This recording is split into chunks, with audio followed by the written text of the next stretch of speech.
Il m'a dit, ok, je vais te rappeler dans 2 semaines. Et moi, 24 heures après, Je t'ai rappelé direct. il se passe quoi là? Vous allez me prendre ou pas?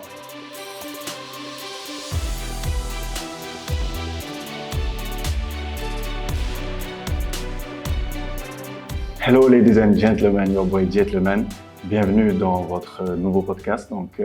C'est un podcast qui se veut innovateur du nom de Masterman. Et ce qu'on va faire tout au long de ce podcast, c'est d'aller à la rencontre de personnes, de célébrités, mais juste de personnes qui ont des histoires à nous partager. On va essayer de les découvrir, de les humaniser davantage parce que il y a la vie devant les caméras et derrière les caméras. Ce que nous, on va essayer de faire, c'est de prendre leur vie derrière les caméras et de l'amener devant les caméras. Ce ne sera pas chose simple, mais on va essayer d'y arriver. Et justement, pour se prêter à cet exercice, aujourd'hui, pour le premier épisode, j'ai l'honneur de recevoir Moussa Sow. Donc non, ce n'est pas Moussa Sow, l'international sénégalais de football que vous avez connu il y a quelques années de cela. C'est un autre Moussa Sow. Après, il faut dire que Moussa Sow, c'est un nom de génie. Un peu, on dirait que c'est un nom qui, en tout cas, voilà, c'est confirme. Voilà. Le scoreur, quoi. Voilà, exactement. Et donc, du coup, ce Moussa Sow, peut-être que vous ne l'avez pas toujours connu sous ce nom. Donc, je vais lui laisser le soin de se présenter, mais je suis sûr que vous avez bien reconnu le visage. Moussa, bonjour et bienvenue. Merci. Voilà, donc je vais te laisser le soin de te présenter à ce charmant public. Merci déjà pour l'invitation et c'est un honneur pour moi de faire le premier numéro de votre podcast Masterman et voilà, c'est un plaisir. Donc moi je m'appelle Moussa Sow et certains me connaissent sous le nom de Lamar Sow sur les réseaux sociaux. Donc la présentation elle est brève. Et je pense qu'il y a aussi un autre petit nom auquel peut-être les férus de séries sénégalaises sont beaucoup plus habitués. Ouais, c'est vrai que j'ai beaucoup de noms d'acteurs. J'ai Djibril l'infidèle, Prime Sasseur de Lord de Nikinaka, Théo de Black and White, pas mal là. Exactement, exactement. Donc on aura tout le temps de revenir sur ces tous petits noms-là et tout. Donc, moi, franchement, direct, on va rentrer dans le vif du sujet. Comme j'ai dit, en plus, c'était très drôle parce que lorsqu'on était en train de se parler, juste avant, tu disais que tu n'avais pas l'habitude de faire d'interviews parce que voilà, tu étais quelqu'un d'assez réservé. Je pense que c'est aussi quelque chose de très bizarre parce que beaucoup d'acteurs ou de personnes, en tout cas, qui sont dans le monde créatif, se disent au fond être réservés. Et donc, qu'est-ce qui justifie cela parce que je pense que pour nous qui avons l'habitude de vous voir à l'écran jouer un rôle, on a du mal, on se dit que vous devez être des personnes qui sont tellement à l'aise partout, qui sont super extravertis, alors qu'il peut arriver qu'un acteur soit introverti. Et je pense même que beaucoup d'acteurs le sont aujourd'hui. Oui, c'est pas qu'on ne soit pas à l'aise à tel ou tel endroit, c'est juste peut-être un choix. Mais aussi, à la base aussi, c'est peut-être l'éducation qui confirme cela ou qui justifie cela. Parce que je viens quand même d'une famille, vous voyez, un peu religieuse, donc je suis trop habitué au silence déjà. Et j'ai grandi comme ça. Et l'autre chose est que j'aime pas me dévoiler, même si j'ai rien à dévoiler. J'aime pas attirer l'attention. J'ai toujours voulu passer inaperçu.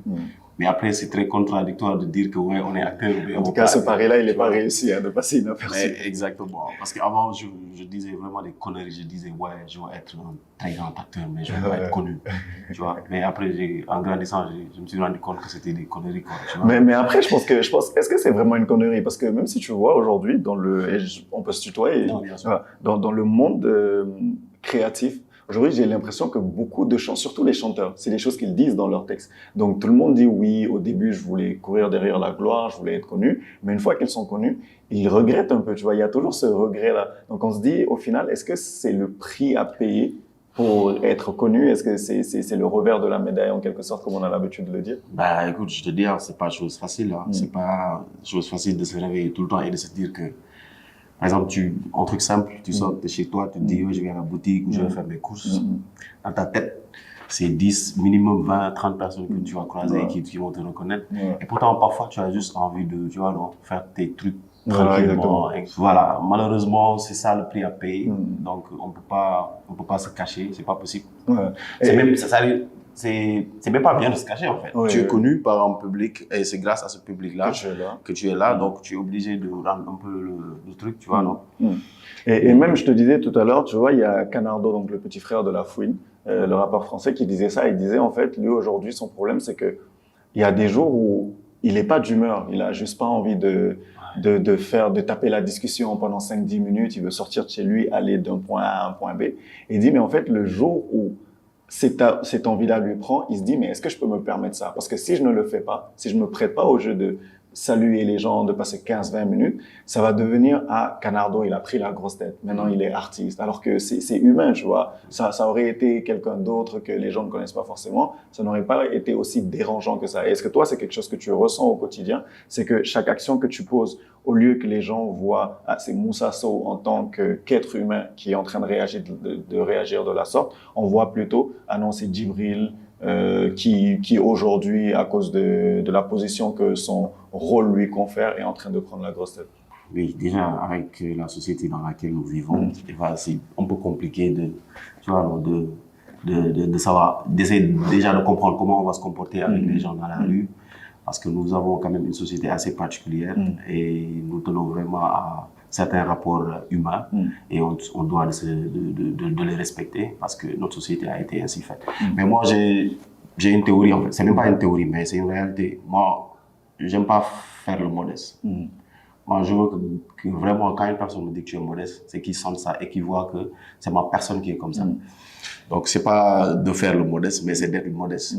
Donc, peut-être on grandit comme ça, on a l'éducation qu'il faut pour que, tu vois, non, pour que rien ne te je sais pas moi, ne te mette là où tu penses que tu es au-dessus de tout le monde, où tu as le succès, où tu as ça et les autres ne l'ont pas. Et l'essentiel, c'est bien de bien se comporter. Et c'est tout. Et aussi, essayer aussi de bien se comporter avec les gens dans la rue. Tu vois?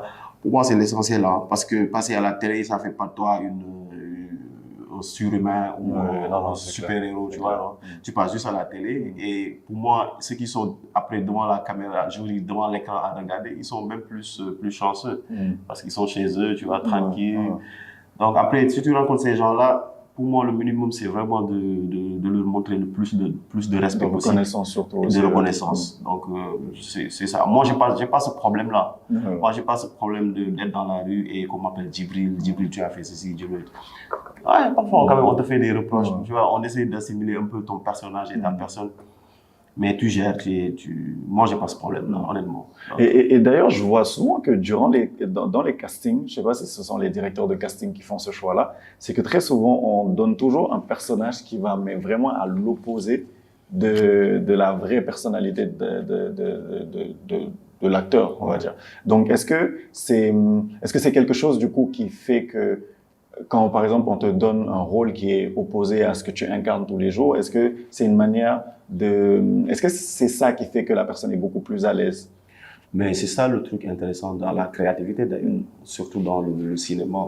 Parce que si on te donne, par exemple, un rôle où tu sens que le rôle et toi, c'est presque pareil, tu es trop à l'aise. Tu sors pas de ta zone de confort, tu vois. Mais quand on te donne un personnage ou une histoire à raconter que tu n'as jamais connu, ou un personnage que tu n'as jamais, même dans l'imagination que tu n'as jamais connu, donc ça va te pousser à creuser ou à aller chercher un truc au fond de toi-même, tu vois. Et essayer aussi d'interpréter une histoire différente que tu n'as jamais vécue. Et c'est là où c'est intéressant, en fait. Donc tu vas te donner, tu vas travailler, tu vas faire des recherches. Et tu vas peut-être, ce que tu vas gagner avec ça, c'est que c'est une expérience que tu as. Par exemple, on te dit, tu vas faire le président, par exemple, de la République, tu n'as jamais connu ça. Tu vois, même dans ton imagination, tu te dis, tu ne seras jamais président. Mais en interprétant le rôle, tu adoptes des attitudes d'un président. Et après, une fois le tournage fini, une fois que tu racontes l'histoire, et c'est un truc de plus que tu as en toi, en fait. Et c'est ce qui fait d'ailleurs que les acteurs d'habitude, ils sont beaucoup à l'aise parce que ils sont dans la manipulation, tu vois. Donc ils peuvent se fondre dans la masse ou se comporter comme ils veulent, selon l'environnement, tu vois. Donc c'est là où c'est intéressant, en fait. Et c'est là où se trouve le challenge, d'ailleurs. C'est comme je te dis, donc tu es obligé de faire des recherches, tu es obligé de réfléchir, parce que le jeu d'acteur, c'est un truc de cerveau, hein, tu réfléchis, tu vois. Donc, moi, ce qui me fascine tout le temps, c'est comment est-ce que vous faites pour retenir les conversations. Parce que moi, je me dis, mais non, genre, il n'a pas appris par cœur. Surtout, tu as des scènes qui durent et je me dis, mais ou alors c'est juste qu'on fait plusieurs prises et même faire plusieurs prises, je me dis, ça doit être épuisant. Ça demande de l'énergie, la voix, et à un moment donné, on sait que l'esprit humain, lorsqu'il répète trop quelque chose, après, il est frustré de continuer la même chose. Et moi, je sais vraiment pas comment vous faites, mais déjà, félicitations pour ça. Et je félicite aussi tous les acteurs, ou en tout cas, toutes les personnes qui sont dans cette position-là, parce que ça doit être un travail titanesque. Non, mais c'est pas facile. Hein. C'est pas facile. Surtout nous, la façon dont laquelle nous tournons au Sénégal ici, c'est un peu compliqué parce qu'on te donne des textes parfois 2 jours, 3 jours avant même le début de la saison de la série. Parfois, c'est des heures avant l'épisode, avant le tournage de ta scène. Donc, tu es obligé déjà de parceriser le texte. Et ensuite, mais tu dois parceriser vraiment mot pour mot. Mais bien sûr.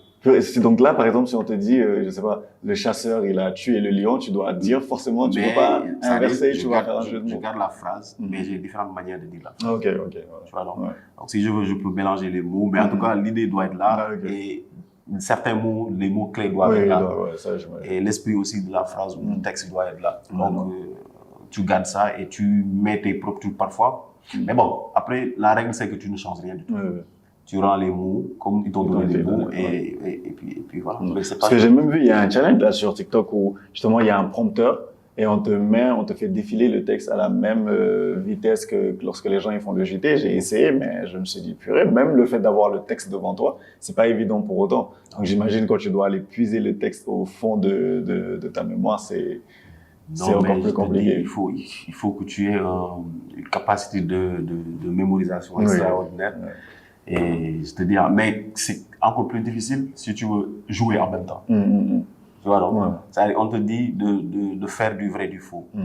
Donc, dans ce process-là, essayer de capter ou de mémoriser un texte, de rendre un texte comme il t'a été donné, et aussi de jouer, de faire l'attitude, de faire comme si c'est naturel en toi. C'est extrêmement difficile. Mais après, tu sais, quand tu fais quelque chose que tu aimes, tu te donnes à fond et voilà, c'est ça qui fait la différence.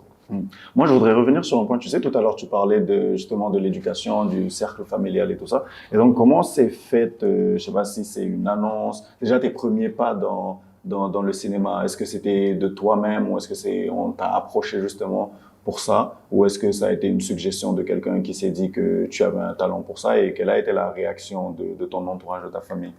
Ouais, déjà depuis tout petit, on avait l'habitude de reprendre certaines scènes de films ou tu vois, par exemple, je peux donner l'exemple de Hercule ou de Zéna la guerrière ou de comment ça s'appelle encore, Rick Hunter. C'est-à-dire nous dans notre quartier, j'habite au village, moi je viens de Bambilor. C'est un village où il y avait pas de lumière, par exemple. Mais Bambilor qui maintenant est devenu une ville. Non, maintenant c'est devenu une ville, c'est clair. Et je le passe de coucou d'ailleurs.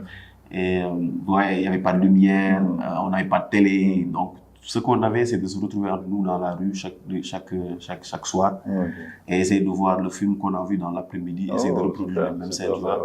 Déjà, j'ai grandi avec ça. On avait l'habitude de faire les outils de Zéna, la guerrière. Et nous, on se disait, on va attaquer tel quartier, tel jour, à telle heure.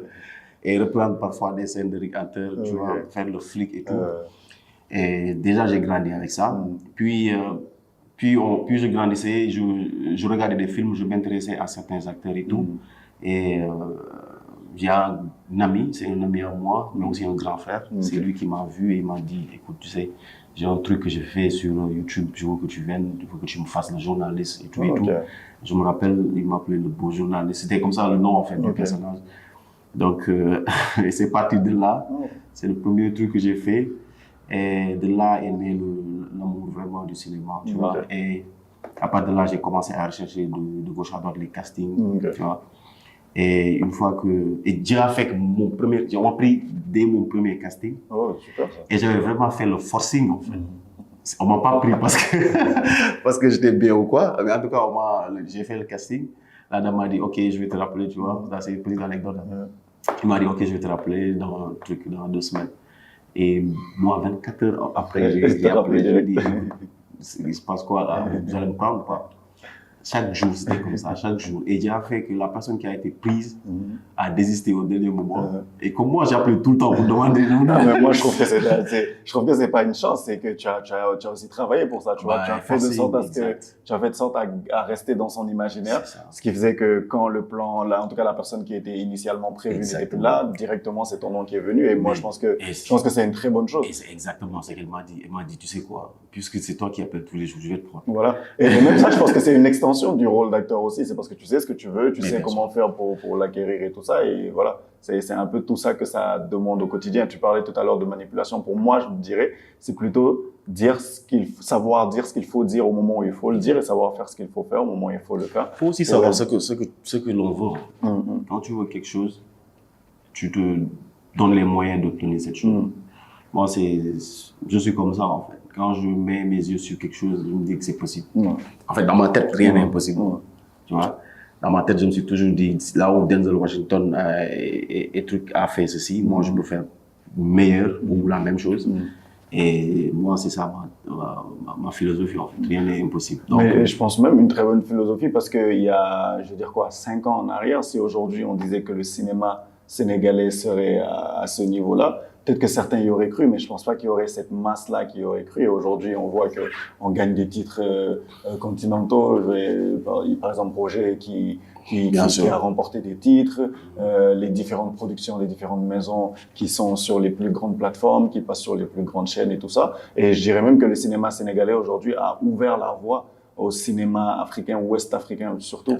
En Côte d'Ivoire, c'est vrai que pendant très longtemps, on a connu ma famille, qui ensuite est devenue ma famille d'abord. Mais voilà, c'était vraiment au compte-gouttes. Et c'est que le Sénégal, on est venu en force. On a fait le premier, ça a marché, et plein d'autres s'en ont suivi. Et moi, ce que j'aime particulièrement, c'est de voir que tu peux avoir 10 productions qui sortent la même année, et toutes les 10 productions, elles cartonnent. C'est-à-dire, toutes les 10 productions sont top, les gens les regardent, les gens en parlent. Moi, je me perds tellement, un jour, les gens ils vont te dire « Ah, mais il y a telle série, il y a telle série, il y a telle série. » Je me dis « Mais en fait, comment vous arrivez à suivre toutes ces séries-là ?» Et ça te montre aujourd'hui l'intérêt que les gens, ils ont pour ça. Et je pense que cet intérêt-là, ce n'est pas juste par patriotisme. C'est parce que aussi il y a de la qualité. C'est parce que ce qui est fait intéresse les gens. C'est parce que les sujets qui sont traités également intéressent beaucoup les gens. Et encore une fois de plus, moi, je voudrais saluer tous les acteurs du cinéma sénégalais, tous ceux qui œuvrent devant et derrière caméra, justement, pour son rayonnement un peu partout. Je voudrais revenir sur un point aussi. Tout à l'heure, tu parlais de quand tu étais un peu plus jeune. Et quel genre d'enfant tu étais? Et déjà, quel genre d'élève aussi? Est-ce que tu étais plutôt, toi, turbulent ou tu étais plus dans ton coin? À l'école, tu étais quoi? Tu étais celui qui embêtait les profs en classe ou non, tu étais plutôt l'élève qui venait, qui suivait les cours? Moi, j'étais vraiment l'élève modèle, quoi. Ouais. Avec beaucoup de modestie, je te dis. Parce que moi, c'était que les études, quoi, dans ma tête. À part parce que j'ai pratiqué le football. Okay. Mais avant même de pratiquer le football, dans ma tête, j'avais qu'une seule option, c'était les études. Parce que j'ai grandi dans une famille très pauvre. Je viens d'une famille très pauvre, tu vois. Donc, déjà, beaucoup de mes frères et sœurs, ils n'ont pas continué leur parcours scolaire, faute de moyens, tu vois. Okay. Mais je suis le seul rescapé déjà de la famille. Et heureusement, ma mère a compris cela. Et elle a vraiment insisté pour que je reste à l'école, tu vois. Et moi aussi, j'ai tout fait pour rester à l'école parce que je savais ce qui m'attendait. En fait. Donc, dans ma tête, c'était que les études. Et je n'étais pas bête du tout. C'est-à-dire, j'avais quand même un peu parce que je faisais partie tout le temps des meilleurs élèves de ma classe. Et parce que déjà, quand je rencontre des anciens camarades d'école, ils me disent, mais comment ça se fait que tu deviens acteur, en fait? C'est parce que pour eux, c'est deux mondes différents, tu vois. Parce que je me suis vraiment toujours donné pour mes études. Et voilà. Donc, j'étais cool, hein. J'étais cool, j'étais vraiment cool, quoi. En fait, un gars, un petit calme. Tu sais ce qu'il fait, il fait ce qu'il a fait, il rentre chez lui. J'étais pas dans les... Voilà. Et justement, parce que oui, je me dis, beaucoup de gens doivent se poser ces questions-là, tu vois. Aujourd'hui, quand on voit les acteurs, on doit se dire, mais... Ils ne vivent que de ça, ils ne font que ça du matin au soir, mais je pense que ce n'est pas le cas. C'est que c'est des gens aussi qui ont une carrière à côté, qui sont en train de construire une autre carrière professionnelle, parce que le rôle d'acteur, c'est une carrière professionnelle, mais qui ont également une deuxième carrière professionnelle en parallèle pour la plupart. Certains travaillent dans des bureaux, dans des administrations, dans des entreprises et tout. Et comment justement on arrive à jongler entre ça? Parce que j'imagine les tournages Parfois, ça se fait sur de longues périodes, ça se fait tard le soir et tout. Est-ce que toi, par exemple, dans ton cas, tu as, je veux dire, la chance d'avoir peut-être une hiérarchie qui comprend cela? Oui, heureusement, j'ai une hiérarchie qui comprend cela pour le moment, jusque-là, parce qu'au début, quand même, je me cachais où j'étais obligé de créer des histoires pour pouvoir aller en tournage. Mais ouais, mais c'est comme tu disais, en fait, c'est parfois compliqué. Moi, j'ai commencé à travailler dans l'administration depuis 2015, tu vois. Et, donc avant même de devenir acteur? Ah non, je pratiquais l'actorat, mais je n'étais pas connu. Mais je faisais mes petits trucs. Mais quand je passe ça, c'est un secret, on va virer si je dis ça. Je te jure. Alors, à un moment, j'étais obligé d'aller au Maroc pour faire mon tournage de 000. C'était mon tout premier grand projet. Et au travail, je leur ai demandé au mois, parce que j'avais un mois de tournage. Mais je vais virer si je dis ça, je te jure. Et j'étais obligé de raconter une histoire pour pouvoir aller au Maroc, tu vois. Et je suis resté là-bas, au moins j'ai fait mon tournage. Je suis revenu encore parce qu'on avait fait une pause, c'était pas prévu, parce que l'actrice principale avait une blessure au genou. Donc on était obligé de rentrer au Sénégal et de rester 2 semaines pour pouvoir repartir et de reprendre les tournages. Donc quand je suis revenu, je leur avais dit un mois avant de partir, donc je sais déjà que je vais repartir pour 3 semaines encore. Dans ma tête, c'était qu'est-ce que je vais raconter pour repartir 2 semaines après au Maroc, tu vois. Mais après, tu vois, j'en ai parlé à mon patron et tout. J'ai pas dit que c'était des tournages, mais je lui ai quand même expliqué autre chose, tu vois. Et je suis allé et j'ai fait mes tournages tranquilles et je suis revenu. Mais c'est parfois difficile, hein, je te dis, parce que c'est 2 mondes différents. C'est 2 mondes différents parce qu'au bureau ou au travail, ils s'attendent à ce que tu sois carré, machin, tu vois. Eux, ils connaissent pas ce qui se passe dehors ou ce qui se passe dans les... C'est pas, pour eux-mêmes, c'est pas possible, en fait. Que tu sois dans les bureaux toute la journée et que le soir, tu fasses tes tournages. Tu vois, pour eux, c'est 2 mondes différents. Mais après, heureusement, c'est après l'avènement de Infidèles, quand j'étais vraiment connu, même au début, ils ne savaient pas que c'était moi. Mais souvent, j'allais me dire, mais comment ça, c'est la première fois que tu es venu au bureau après que les gens ils aient compris l'engouement de ton rôle, c'était quoi l'ambiance? L'ambiance, c'était chaque fois au bureau, ils faisaient des commentaires et tout, mais comme moi, je ne parle pas beaucoup, certains, ils voulaient juste se retenir et ne rien dire. Mais quand on avait de petites occasions d'échanger sur ça, c'était des trolls, hein, c'était des ouais, tu as fait ceci, tu as fait cela, parce qu'au travail, je suis très sérieux et calme, correct. Contrairement à Djibril, qui est un grand bandit. Tu vois, c'est pas possible, c'est 2 trucs différents. Mais après, avec beaucoup de sympathie, on en parlait, et puis quand c'était le travail, on oublie tout. Maintenant, quand je rentre chez moi, je deviens une autre personne. Mais est-ce que tu sens beaucoup de jugement de valeur justement pour quelqu'un comme toi qui a joué un rôle comme Djibril, par exemple, tu vois? Et peut-être même qu'en tant qu'homme, je sais pas si vraiment en tant qu'homme on le ressent moins, mais par exemple, ce qu'on peut décrire, c'est que, et je pense que beaucoup d'actrices, justement, ces derniers jours en ont même parlé sur leurs réseaux sociaux, c'est que malheureusement, lorsqu'on est une femme et qu'on joue, déjà quand on joue un rôle d'actrice, quand on est dans le milieu de l'art, les gens pensent qu'on est de mœurs légères, déjà, pour commencer. Et surtout quand on joue un certain type de personnage, là, je pense que c'est encore pire. Les gens, ils se permettent de faire des propositions indécentes, d'avoir des commentaires qui sont déplacés et tout ça. Et ils franchissent très facilement le pont qui sépare justement l'actrice et sa vie personnelle. Donc, du coup, toi, par exemple, sur le personnage de Djibril, qui je pense est un personnage qui est très décrié, est-ce que tu as eu des jugements de valeur ou est-ce que tu sentais des jugements dans tes interactions avec certaines personnes, soit des nouvelles personnes que tu as connues ou même des personnes avec qui tu étais déjà en contact avant? Oui, bien sûr. Tu sais, quand tu interprètes ces genres de rôles, même si toi, tu veux être, je veux dire, tu veux être la même personne. Les gens autour de toi vont commencer à te regarder autrement, tu vois, non? Et même dans ta famille, hein, tu vois. Parce que moi, même dans ta famille, ils commencent à te regarder autrement. Mais après, aussi dans la rue, tu rencontrais des gens, tu vois, non? Mais après, moi, j'ai toujours pris ça comme de la plaisanterie, en fait. Moi, je pense que c'est des remarques positives. Moi, je les prends comme ça. Mais il m'est jamais arrivé de rencontrer des gens qui me manquent de respect dans la rue à cause de ce personnage et tout. Parce que pour moi, c'est à toi de faire la différence. comment tu te comportes après tournage et comment tu te comportes pendant que tu tournes ton truc. C'est à toi de créer cette différence. Mais malheureusement, pour certains ou pour certaines, ça se voit trop que c'est la même personne qui est tournée en fait. Donc, si tu ne comprends pas cela, tu vas te mettre vraiment dans un trou qui est, voilà, ce sera compliqué. Mais moi, j'essaie tout le temps d'être respectueux dans la rue pour qu'au moins, si tu penses quelque chose, quand tu me regardes, que tu es au moins sur ouais, je suis pas, voilà, que tu n'aies pas la facilité. Exactement. Donc, je ne vais pas reproduire le même fait et gestes ou les mêmes choses que Djibril fait dans la série. Ou tu vois, non? Donc, j'essaie d'être la personne la plus respectueuse possible et d'être la personne la plus correcte possible. Même si, peut-être, donc, forcément, il peut y avoir des ressemblances entre ta personne et le personnage.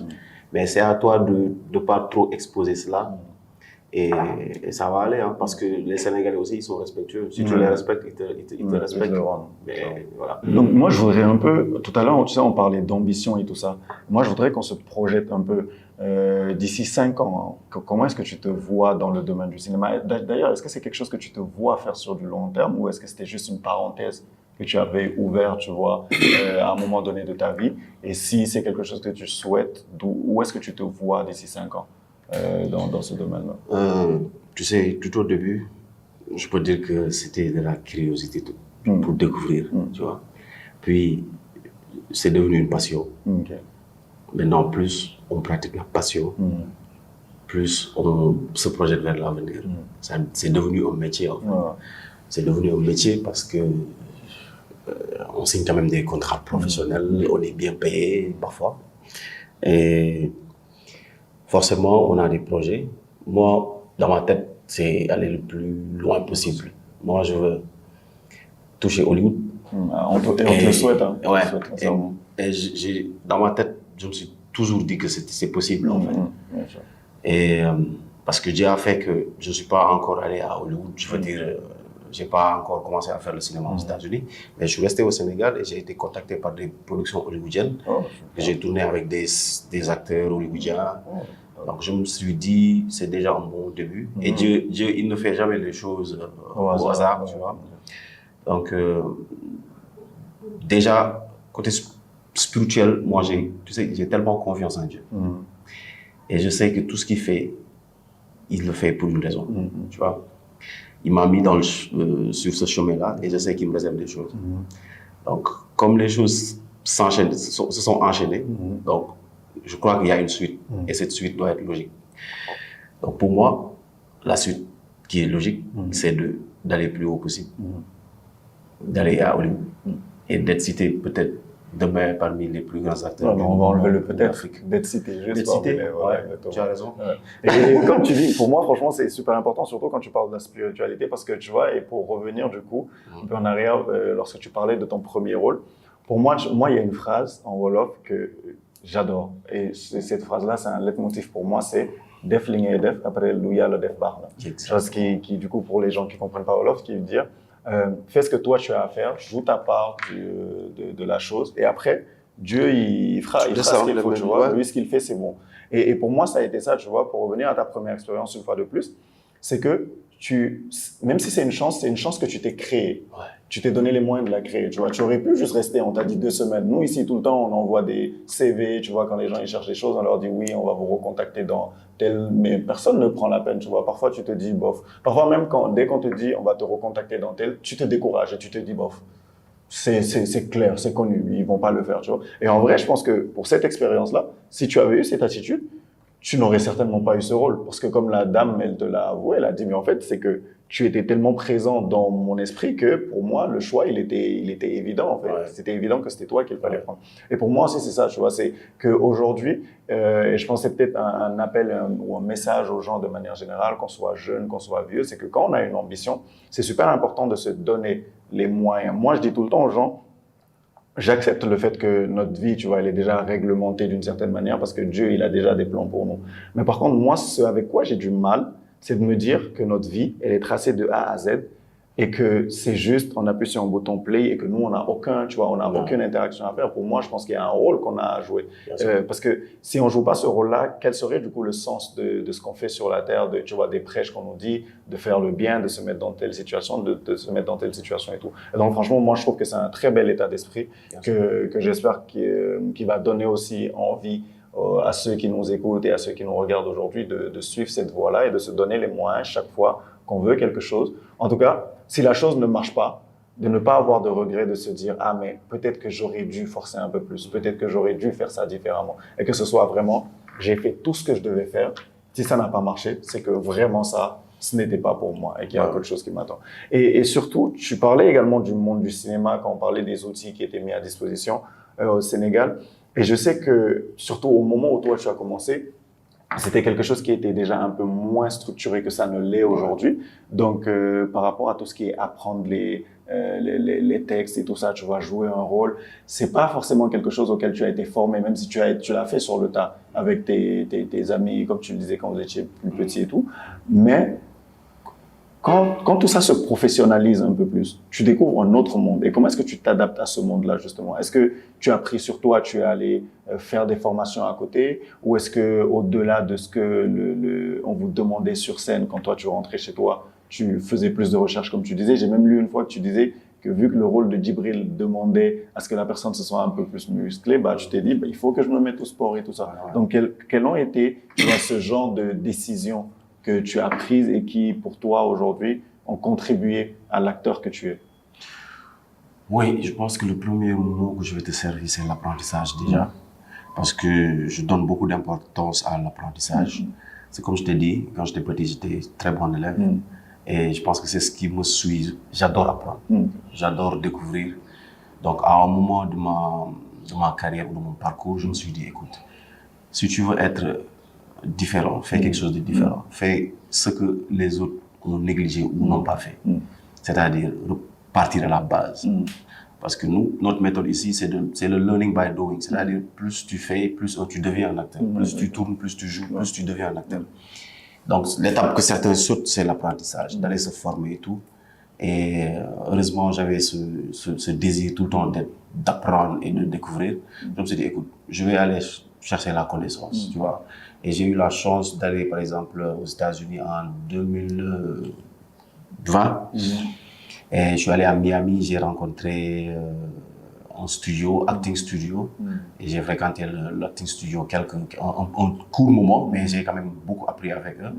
Puis je suis rentré au Sénégal, plus je tournais, plus je faisais mes recherches, plus je faisais des ateliers, plus j'échangeais avec les grands, tu vois, avec les mentors et tout.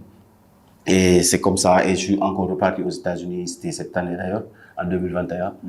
J'ai aussi fait l'atelier de académie, ça va être compliqué de le dire en anglais. Mais en tout cas, c'est une académie d'art de New York. Il se faisait un atelier à Atlanta.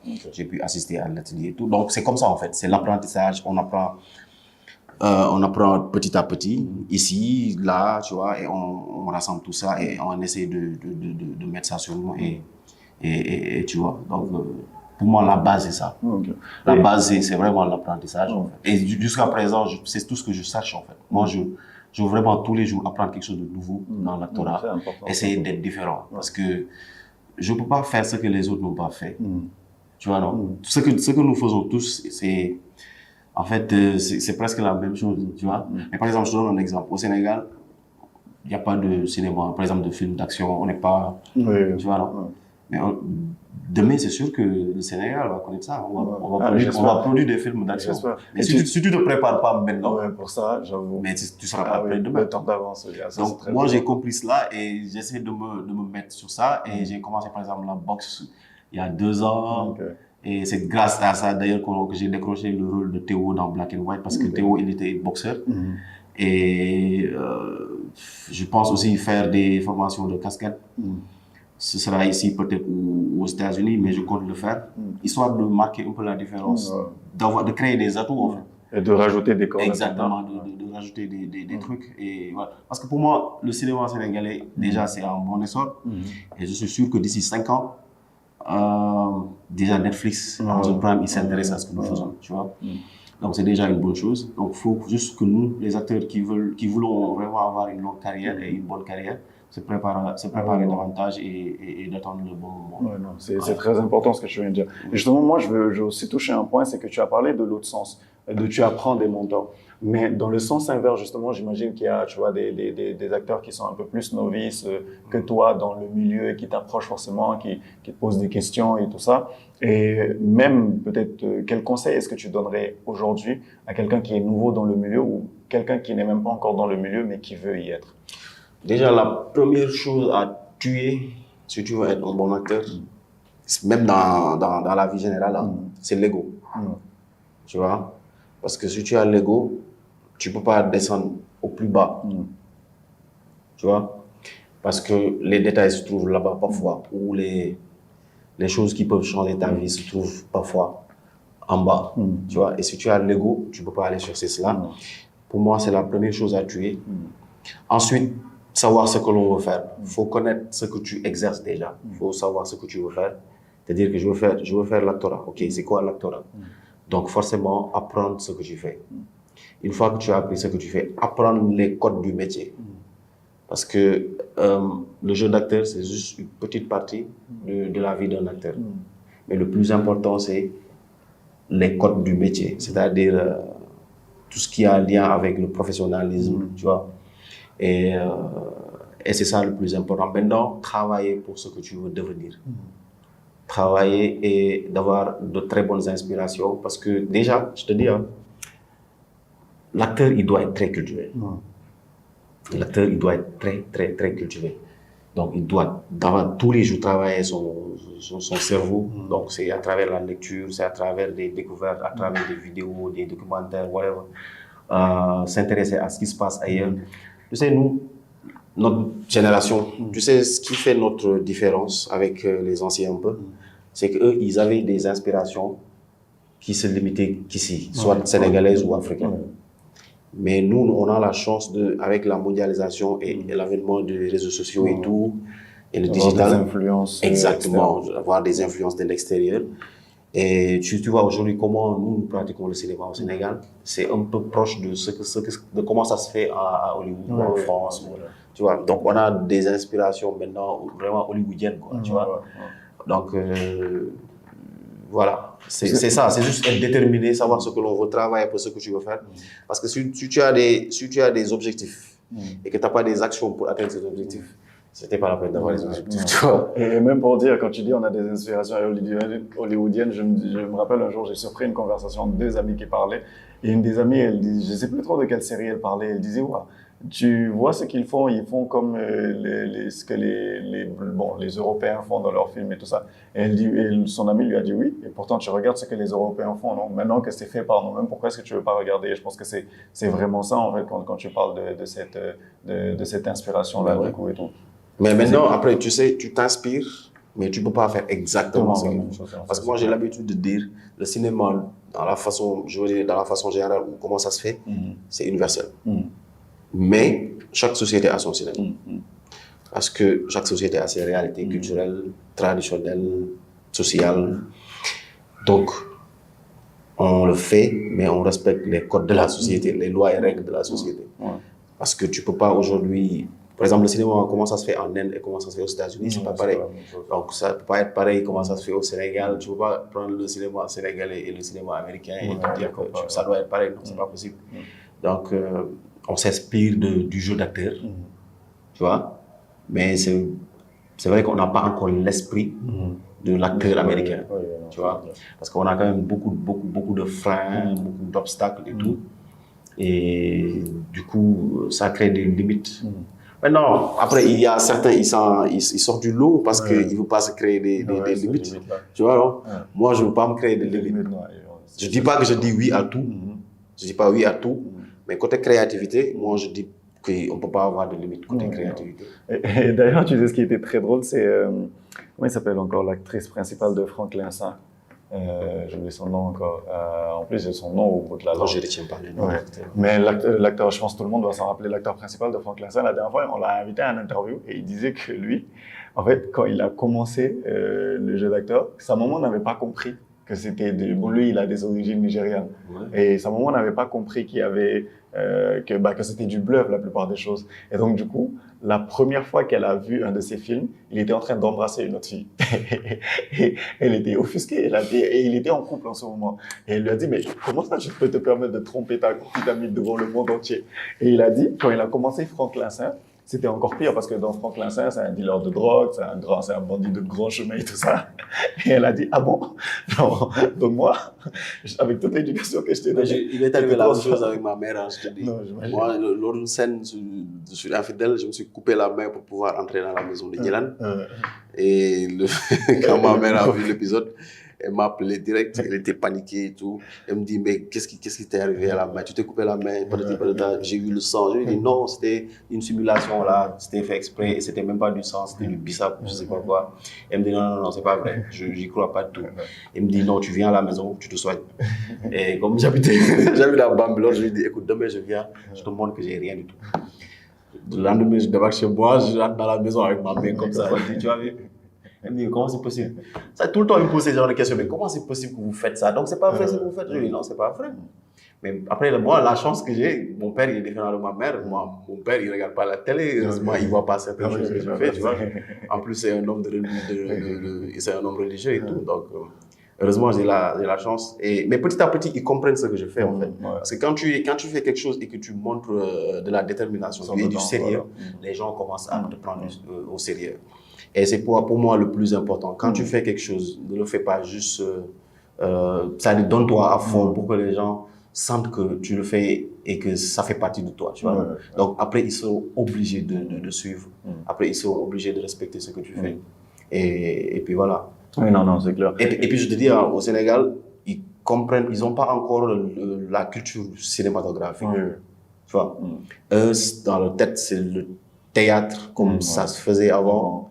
Hein? Et c'est les mêmes histoires qu'on doit raconter, mais ils ne se sont pas rendus compte que la société a tellement évolué que les réalités ont évolué avec, tu vois. Et c'est ça que le cinéma reproduit à l'écran. Et ils ne se sont pas encore adaptés. Mais petit à petit, ils comprennent quand même petit à petit. Et on va y aller mollo, quoi. On ne peut pas se lever un jour et choquer toute la société, quoi. Tu vois, c'est clair. Donc, on y va mollo. Et pour moi, c'est en train de changer. Mais voilà. Mais il y a quand même des limites qu'on ne va jamais dépasser. Quoi. Ça, c'est même s'il y a... Si on amène Hollywood au Sénégal, il y a des limites qu'on va jamais... Non, mais parce qu'on dit que l'art doit être un peu à l'image également de la cité, donc de la société. Donc du coup, oui. Je pense qu'il y a beaucoup de séries qui n'hésitent pas à dénoncer des choses qui se passent dans la société et qui sont tues par tout le monde. Mais aussi, comme tu le dis, on ne va pas créer des choses qui n'existent pas dans notre société et demander à des gens de l'interpréter parce qu'on ne trouverait même pas les références locales pour pouvoir justement... mettre ça à l'écran. Donc, mesdames et messieurs, comme on vous l'a dit, c'est le premier épisode de Mastermind. J'ai la chance et l'honneur de recevoir Moussa Sow, Lamar Sow, Théo, Djibril. Voilà, franchement, vous avez l'embarras du choix du point de vue du nom. Et comme vous l'avez vu, c'est un parcours très riche qu'il a eu la grande générosité. Parce que moi, je dis toujours que c'est de la générosité lorsque les gens, tu vois, prennent le temps de se poser les questions et de nous expliquer leur parcours, de nous expliquer tout ce qu'ils ont traversé. Parce que, en fait, c'est ça qui permet aujourd'hui à d'autres de pouvoir rêver. C'est ça qui va faire qu'aujourd'hui, tu vas avoir un jeune qui est en train d'écouter ça et qui va se dire, ah, mais en fait, peut-être que c'est moi-même qui m'empêche de vivre ma vie d'acteur. Ou c'est moi-même qui m'empêche de vivre ma vie de chanteur ou de ceci. Donc, du coup, dès demain, je vais trouver la motivation de pouvoir faire les choses et tout. Et je suis sûr qu'il y a plus d'une personne qui ont appris de nous et de cet entretien. Mais juste avant de nous quitter, je voudrais quand même te poser quelques questions aussi pour que les gens te découvrent encore un peu plus davantage. Pour toi qui avais dit que tu avais du mal à t'ouvrir, je trouve quand même que tu t'es très bien ouvert et que les gens ont appris énormément. D'ailleurs, on verra les retours que tu recevras après cet épisode, ce que les gens ils en penseront et tout. Mais est-ce que tu es quelqu'un qui écoute beaucoup de musique? Oui, j'écoute beaucoup de musique. C'est quoi ton style de musique préféré? Le rap. Ah, le rap, hein? Américain surtout. Ah ouais, mais j'écoute aussi beaucoup de rap sénégalais. Oh, mais je suis très old school. Et c'est qui ton rappeur sénégalais préféré? Sénégalais, ouais, j'en ai plein. Mais j'ai du Dof. Ok, ah oui, qui d'autre?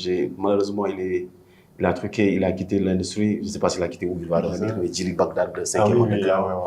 J'ai aussi Omzo Dollar. Ah oui. Ah, en plus, on a Omzo Dollar en commun. Ouais, alors, non, du coup, parce moi, que- je kiffe Omzo. Oui. Avant, je ne kiffais pas. Ah ouais. Avant, tu sais, La période d'avant, là. Avant, ouais, je période, disais qu'il faisait de la pornographie. Oui. Hip-hop La pornographique. période de quoi. Chichi, il y avait le son là encore. Le son qu'il a fait connaître là avec Lady Max, Doam Dara, Yeah. Fresh et tout ça. Et tout Ouais, ça, mais là. avant, je me disais, ouais, c'était trop gamin. Je me disais, j'étais gamin avant, mais je me disais, c'était trop gamin ce qu'il faisait. Mais après, après son retour, quand il est revenu avec un morceau là, comment ça s'appelle? Yar, non, le Bon. Bour. Ouais. Et c'est à partir de ce moment-là que je me suis dit, Ouais, waouh, il y a le eu gars, un peu plus de maturité dans ce mais genre. après, il y a d'autres que je kiffe vite fait, et Deep, il fait d'excellentes choses. Oui, franchement, c'est un bosseur aussi. Et moi, je pense que, d'ailleurs, pour revenir sur ce point, et moi, je trouve que c'est ça que le cinéma a de plus que tous les autres secteurs d'art au Sénégal. Et ça, franchement, c'est un avis personnel. C'est tu vois, j'ai l'impression que vous êtes très solidaires. En tout cas, c'est ce qui est vu, tu vois. Aujourd'hui, tu sens pas de concurrence malsaine entre les différents acteurs qui sont même dans des différentes maisons de production, tu vois. C'est vraiment lorsque l'un de vous est nominé pour quelque chose d'international, tout le monde pousse. Tu vois, quand une nouvelle production sort, tout le monde en parle, tout le monde, tu vois, il y a pas on se jette pas de pique. Et moi, je trouve que dans la musique, plus particulièrement dans le monde entier, et Youssoufa, il disait que lui, il trouve que le rap africain et la musique africaine n'est pas à un niveau où on doit se donner le luxe de se tirer dessus. Que le luxe qu'on devrait se donner aujourd'hui, c'est « Ok, moi, je suis bon dans ça. Telle personne est bonne dans ça. » Parce que chacun a son point, tu vois. Deep, Ngaka, Omzo et tout ça, Nidof et tout, chacun a un point sur lequel il est meilleur que l'autre et tout, tu vois. Et le but, justement, c'est de se mettre ensemble. Et moi, je trouve que c'est quelque chose que la Côte d'Ivoire a énormément compris aujourd'hui, tu vois. T'as Didi B et... comment il s'appelle, les Suspects 95, que tout le monde veut, les gens veulent forcément qu'il y ait un clash entre eux, tu vois. Mais eux, ils ne nourrissent pas le clash, ils disent pas non plus que ce sont les meilleurs amis du monde, qu'ils vont se voir pour prendre un verre, tu vois. Et chacun sait que, bon, voilà, le trône se joue entre nous deux. Ils le font, mais ils le font de manière propre, tu vois, ils le font avec respect. Ça n'empêche pas chacun de donner de la force à l'autre, de venir au concert de l'autre, de parler de l'album de l'autre et tout. Et je pense que ce que tu disais tout à l'heure, tu disais que pour être un bon acteur, il faut se départir de l'ego. Et je pense que c'est ce que beaucoup de secteurs artistiques ne comprennent pas. C'est que l'ego est au-dessus de tout. Mais c'est exactement Et les gens ça. ne comprennent pas que quand l'industrie est bien représentée comme l'industrie cinématographique ici, c'est tout le monde qui gagne. C'est pas moi qui gagne. Excuse-moi, je te coupe, mais je vais te donner un exemple. Tu connais l'album de Omar Pène Youssou? Ouais. Pour moi, c'est toujours le meilleur album de l'histoire de la musique sénégalaise. Maintenant, c'est vrai qu'on le fait maintenant, mais de manière très tardive. Mais on devait vraiment insister sur les collaborations, tu vois, que ce soit entre acteurs. Maintenant que, par exemple, tout est accessible, c'est-à-dire facilement tu passes, tu vois, on doit vraiment insister sur les collaborations, tu vois, entre les pays. Aujourd'hui, par exemple, tu vois le cinéma ivoirien et le cinéma sénégalais qui font des choses ensemble. On a vu, il y a d'ailleurs un film qui est Marabout Chéri de Kader Gadji, que je félicite d'ailleurs. Il est aussi, lui, en train de faire de très bonnes choses. Donc, c'est de ça que je parle, en fait. C'est comme ça que ça doit se passer. Des gens doivent créer des liens, tu vois. Aujourd'hui, tu pouvais avoir Wally Seck et Youssou N'Dour dans un même album, ce serait... Mais qui va y gagner? Mais est-ce que même les gens... Qui va perdre dans cette histoire? Personne. Tu vois, non? C'est des choses qui doivent se passer comme ça. Nous, on doit pouvoir aller à Hollywood jouer et revenir. On doit pouvoir aller à Hollywood, tu vois, faire des trucs et revenir. On va partager le plateau avec des acteurs français, burkinabés, Nigeria. Et ça ne fera qu'enrichir notre métier et notre parcours. Je pense que c'est dans ce sens-là que nous devons aller. C'est vrai qu'au Sénégal, la concurrence ne se remarque pas trop. Contrairement à certains... Mais parce qu'elle est saine aussi. Mais parce qu'elle est saine. Mais tu vas te mettre en concurrence avec qui même? Pour moi, si tu dois te mettre en concurrence, tu te mets en concurrence avec toi-même. Tu te dis, cette année, j'étais comme ça, je veux que l'année prochaine, que ce soit comme ça. C'est comme ça que ça doit passer. Mais comment tu peux être en concurrence avec un acteur qui joue dans une autre production et qui interprète un rôle différent? Mais c'est pour montrer quoi exactement? Parce que moi, dans ma tête, je me suis toujours dit, il n'y a pas de bon acteur. Il n'y a que l'acteur qui a réussi à interpréter, à bien faire une interprétation d'un tel personnage. Moi, c'est ce que j'ai toujours... Parce qu'un bon acteur peut faire un flop dans un film. Moi, je vois à Hollywood des acteurs confirmés qui ont eu des Oscars et tout. Ah oui, mais après, ils font des flops. Tu vois, non? Donc, pour moi, c'est l'énergie que tu donnes pour réussir un personnage qui est important, en fait. Donc on n'a pas intérêt à être en concurrence. Même nous, ce qu'on peut faire, c'est s'entraider. Et on devrait plus insister sur le digital. Parce que c'est là où les États-Unis ou, je sais pas, les autres pays ont tiré leur révérence. C'est-à-dire, nous, on doit pouvoir se soutenir sur le digital et avoir une bonne image sur le digital, tu vois. Parce qu'aujourd'hui, c'est très rare de voir un artiste sénégalais avoir 10 millions de followers. Parce qu'on néglige ça. Mais pour moi, alors que c'est ça qui paye. C'est ça qui paye, en fait. C'est comme ça. Pour moi, dans toutes les émissions où un artiste est invité, et j'espère même que je vous avais fait, mais il doit marquer, il doit mettre l'Instagram de la ça c'est une très bonne recommandation. Je pense mais il le faut. C'est comme ça qu'on peut être connu d'or. C'est comme ça qu'on nous découvre d'or. Parce que, par exemple, aujourd'hui, le cinéma sénégalais est très suivi dans la sous-région. Mais ils n'ont pas accès aux acteurs, ils n'ont pas accès aux maisons de prod. Mais aujourd'hui, mettre, je sais pas moi, les plateformes des artistes, ce serait bien pour nous. On sera plus exposé et on sera plus, beaucoup de choses peuvent naître de ça. Donc on doit vraiment travailler sur le digital. C'est là où on peut faire la différence et essayer d'aller le plus haut possible. En tout cas, franchement, comme j'ai dit, merci. Ça a été un très grand plaisir de te recevoir. Je pense que ce podcast, il pourrait durer toute une journée. On ne finirait pas de parler et tout ça. Et en tout cas, moi, je suis très content parce qu'on a pu découvrir un peu plus de toi. On t'a connu un peu plus en profondeur. Et je suis sûr que les gens découvriront encore plus de toi en allant suivre les différentes productions dans lesquelles tu es. Donc, j'en ai parlé tout à l'heure, Black and White, Infidèle, lors de Ninki Nanka et même 00 et plein d'autres productions qui sont en train de venir et qui arrivent. Est-ce qu'il y a une production qui va sortir très bientôt? Oui, on a fait un long métrage avec des Américains et ça s'appelle Zéro. Ouais, ça va sortir cette année-ci, je pense que dans pas longtemps. Mais aussi, je suis en tournage pour de nouveaux projets. Et voilà. Bah top. Et on va bien sûr mentionner les réseaux sociaux. On va également prendre la peine de suivre les réseaux et de voir justement toute cette évolution-là et de pouvoir communiquer là-dessus une fois que ces choses sont faites. Donc, est-ce que tu as un mot de la fin pour nos auditeurs et nos spectateurs? Bah, écoute, tout à l'heure, je voulais parler du background que doit avoir l'acteur. J'aimerais vraiment y revenir. Par exemple, ce jeune qui veut suivre, je sais pas, parce que tu sais, dans la vie, il y a ce qu'on doit faire et ce qu'on veut faire. Tu vois? Mais tu dois le comprendre depuis petit. C'est bien de faire ce qu'on doit faire, c'est-à-dire ce qui a été déjà installé pour toi. C'est-à-dire, tu vas à l'école, les parents s'attendent à ce que tu deviennes, je sais pas, ministre, whatever. En tout cas, un truc lié à tes études. Ça, au moins, assure-toi que tu le sécurises et que tu vas c'est-à-dire loin avec fais tes études. Je ne suis pas pour les longues études. J'ai une raison. Parce que moi, j'ai fait presque 25 ans d'études. Et je me suis dit, c'est une perte de temps énorme. Ça, je te dis, Pierre, mais je te dis... Non, mais le système éducatif, il doit être revu, ça, je pense que non, c'est les longues études. C'est vraiment, c'est une perte de temps. Ce qu'on doit faire, c'est étudier l'essentiel et d'aller voir ailleurs. Donc, les études d'ailleurs. Je veux dire les études d'abord. Il faut les études d'abord et ensuite comprendre ce que tu veux. Une fois que tu as compris ce que tu veux, donne-toi les moyens de faire ce que tu veux. Déjà pour toi, parce que avant tout, c'est l'épanouissement personnel qui est primordial. Donc, chercher son propre épanouissement. Parce qu'il faut que ta vie ait un sens en fait. Donc, se réveiller tout le temps et d'être carré et de faire ce que les gens veulent, c'est pas intéressant. Ok, tu fais ce que les gens veulent. Sortir ça aux gens parce que tu fais ce que les gens veulent. Tu fais ce que ta mère ou ton père ou tes frères veulent. Mais est-ce que tu fais ce que toi tu veux? Tu vois? Donc après, c'est ça que je veux dire aux jeunes qui veulent faire quelque chose demain, qui veulent être artistes, qui veulent être acteurs, qui veulent être... Donc voilà. Donc, une fois que tu as compris ce que tu veux, vas-y, fais-toi plaisir et fais le bien. Tu vois? Mais les études, d'abord, c'est la base. Maintenant, les longues études, honnêtement, pour moi, ça ne sert à rien. Une fois que tu as appris l'essentiel.